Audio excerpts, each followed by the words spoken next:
I told you, this thing is bigger than Nino Brown, and I got a list of proof. Order. If I'm going down, Order in I'm the taking a court. whole lot I of said people with order me. in the court. Nino Brown Boxing, and I'm back in the building. Shout out to the LDBC. Don't forget to hit that like button and subscribe.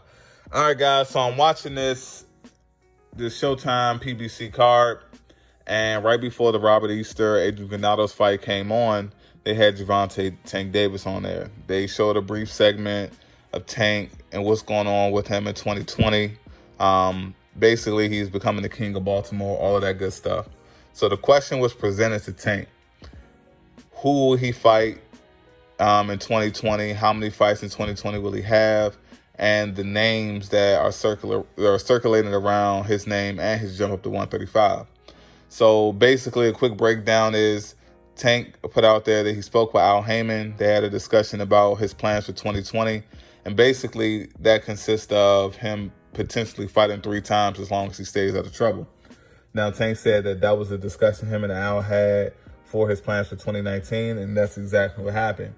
He fought 3 times, February, July, and he has a fight in December against Gamboa. Now, the 2 names that were mentioned were for future opponents or people that called and Tank out was Gary Russell and Gary Russell. It was 3 names: Gary Russell, Abner Mares, and Leo Santa Cruz. Now, we all know what happened with the Abner Mares situation. When Tank and Abner had a fight, Abner had to pull out because he had a detached retina. And to my understanding, he's recovered from that. And now at this point in time, he's calling out Tank once again. But Tank said that he sees 2020 him having a pay-per-view fight with Leo Santa Cruz. All of that's well and good. You know, I'm all here for it. I just don't like the fact that Gary Russell Jr. didn't get any acknowledgement beyond his name being mentioned. Abner Mares was already in a potential bout, but he got injured. And now the talks are Tank's with Leo Santa Cruz. So even though Tank is moving up to 135, he'll have his first fight in December.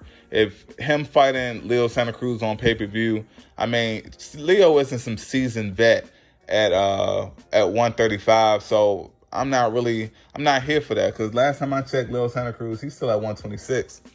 And him potentially going up 2 weight classes to face Tank on a pay-per-view, to me, is definitely just Leo trying to cash out.